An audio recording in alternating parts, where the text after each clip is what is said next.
Oi.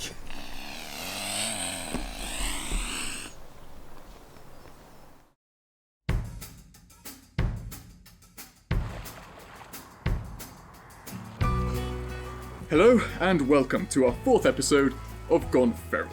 Now, lockdown has once again meant that Harry and I are quite limited in how much we can see each other. But hey, wildlife doesn't get a day off, so neither do we. Right, Harry? Absolutely. But I'm hoping that we get back into pubs soon because I think it's your round, Ed. Sorry, Harry, didn't quite catch that. Anyway, we still have some wildlife goodness to share with you, starting with Harry's film. Now, some children grow up adoring sports, and others love Lego and building things. And then there's Harry, with his obsession.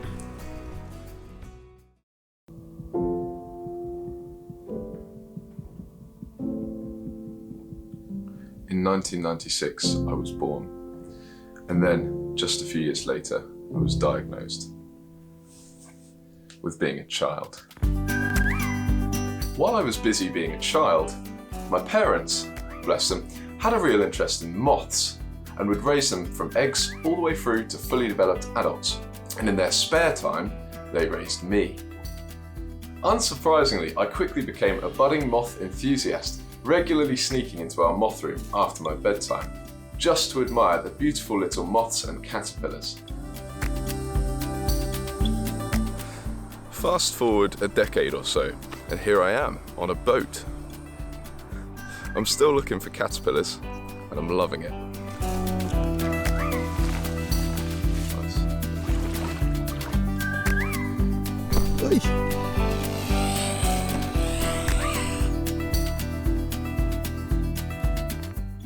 You don't usually need a boat to find caterpillars, but I've had a tip-off about some pretty impressive ones, but they're floating on a plant in the river.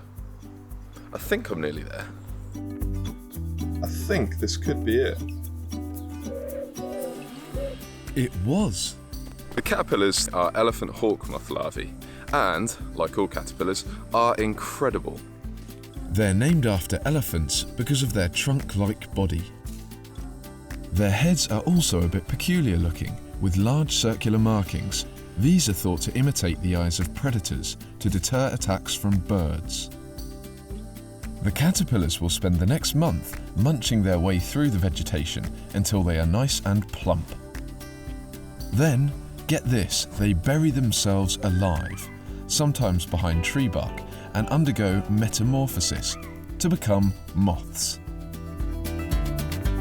Finding and watching the caterpillars really took me back to being a child.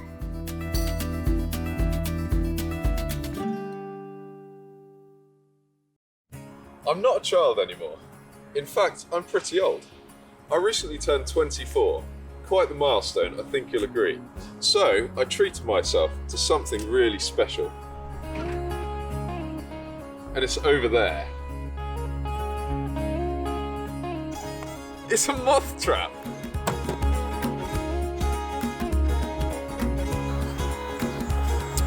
I am so excited to try my new moth trap. But I need to set it up first. First, we have the tub. This will keep the moths from flying away once they're in. Egg cartons can then be lobbed in, giving the moths some cozy shelter. A transparent cone thing goes on top to let me see inside. Then there's this thing which holds the light. This is a mercury vapor bulb, irresistible to moths, according to the guy in the shop.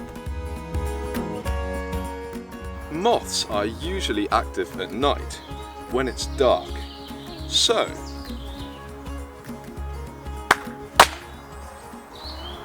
glad I had that installed.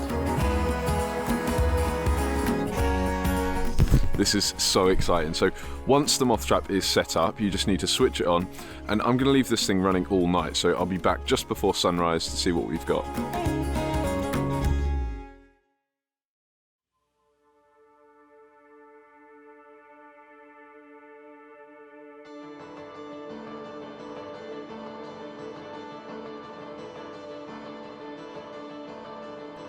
During the night, as the moths became more active, it didn't take long for the trap to start working its magic.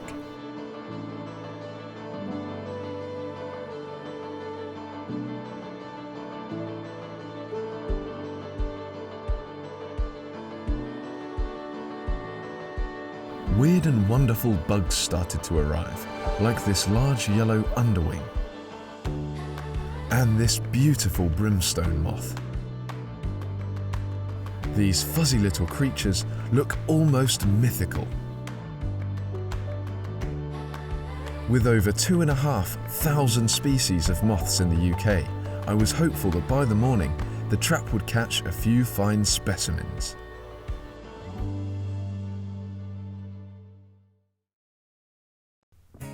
Just after sunrise, I slowly removed the egg cartons, and bingo! Moths! Get in! This chap is called a willow beauty, obviously named by someone with low standards.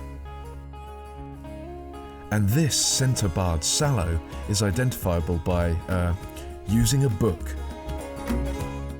I was very excited to find this old lady had visited me in the night. That's the name of this moth, by the way.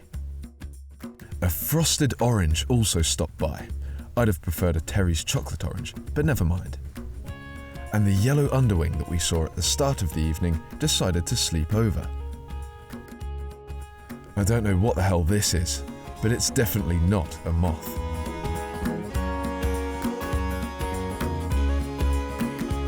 You absolutely do not need a fancy moth trap like this to catch moths. You can also do it by putting a white bedsheet on a tree and tacking it on, and putting a couple of lights underneath it. I would show you, but since this isn't my garden, I'm going to save that one till next time.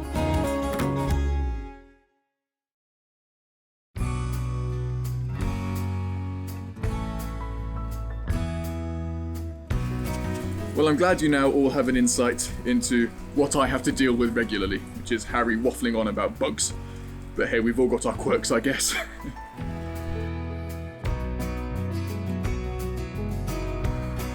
Right, for our second film this week, Ed takes us out on one of his solo photography excursions.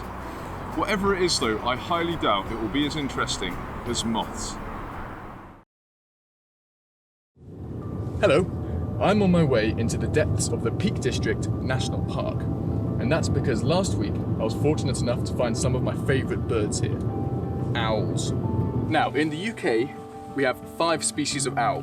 The tawny owl, barn owl, little owl, long-eared owl, and the species I've come for today, the short-eared owl. But, of all the owls that are there, there's something special about the short-eared owls. Huge numbers of them actually come over from Scandinavia, countries like Iceland, every year for winter. But this is August, so the ones I've found must be resident.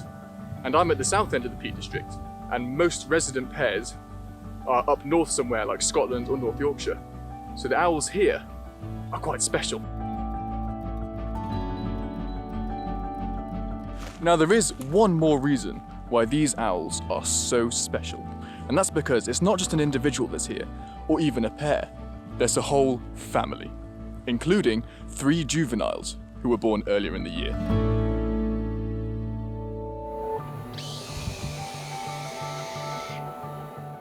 I'm also trying to be very careful to not include anything in frame that might give away my precise location. I'm happy to say I'm in the South Peak District, but I don't want to be any more specific than that, to protect the owls. Unfortunately, here in the north of the UK, and the north of England in particular, raptor persecution is a serious threat to our birds of prey. Raptor persecution is when some people, who we'll just call absolute kill any bird of prey that poses a threat to their grouse. Now these are grouse that are being reared to be shot for sport. Anyway, raptor persecution is the reason why you hardly ever see hen harriers anymore. In fact, in the UK, there's around 500 breeding pairs left, and that's it. And most of those are in North Scotland. There's hardly any in England. Unfortunately, short-eared owls are also known victims of being shot or poisoned. So that's why I'm being especially careful not to give away this location, because I don't want any of what I mentioned earlier, the absolute to come here and kill my owls. So I don't care who you are, please don't ask where I am, because I'm not going to tell you. Once I'd calmed down a bit, I began to focus on this incredible photography opportunity. Now, I've photographed adult short-eared owls before, but I've never photographed juveniles or youngsters, so I need to make the most of this opportunity, because this kind of thing doesn't happen very often. I'll be lucky if I see this again in the next decade or 20 years. You can tell that these are juveniles because they have very dark facial discs, and also because they spend a lot of time sat on posts screaming. That's their way of asking for a meal from their parents. This is just incredible. The 3 juveniles are just hopping from perch to perch, begging for food. Short-eared owls have glorious yellow eyes. It's one of the ways you can tell them apart from the similar-sized long-eared owl, which has much more orangey eyes. You might think having wings would make it impossible to scratch an itchy beak, but these owls have a way. Besides being scratching tools, the owl's long legs and large talons are also perfectly designed to catch small mammals, like voles, which will make up the majority of the owl's diets. For now though, the juveniles seem content with begging rather than hunting for food. Well, that was just incredible. What an experience. That feels like a real privilege. And that's the reason why we do this, you know. This is what it's all about. This is what I love. I don't even know if the photos are any good, but what I do know is I've had an absolutely brilliant time. Absolutely fabulous. Actually, if I may say so myself, I think the photos turned out to be pretty decent. This first image is just a nice portrait, showing all the details of this gorgeous owl. Its grumpy face adds some charisma to the image too. In this photo, the young owl looks far less composed. In fact, it hardly looks like an owl at all, more like a fluffy gargoyle. The karate kick in this image is good fun, and the outstretched wing creates an interesting composition. But my favourite part is actually how well it shows the owl's glorious fluffy trousers. And then there's this photo, my favourite. I'm so pleased with the subtle S-curve of the fence running horizontally across the image, topped with all 3 of the juveniles. The composition is the only element I can claim as any kind of skill. The stellar lighting and expression on the near owl's face were purely good fortune. But if anyone asks, that's what I envisioned all along.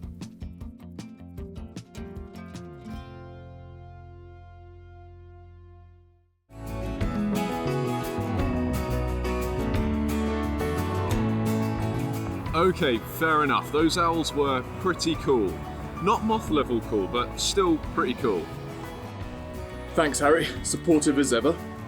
Next week, I find some ducks. This is so exciting. I found more ducks. And I shout toads. Toads? See you then.